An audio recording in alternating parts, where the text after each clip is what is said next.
महाराष्ट्राचे सन्माननीय उपमुख्यमंत्री अजितदादा यांच्या विमान अपघाताची बातमी सकाळी टीव्हीवर पाहायला मिळाली आणि आम्ही देवाकडे प्रार्थना करत होतो की दुसरी काय बातमी याच्यानंतर येऊ नये.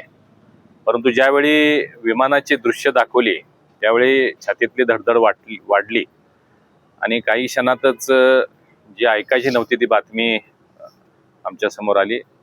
अजितदादा निघून गेले आणि संबंध महाराष्ट्र पोरका झालेला आहे.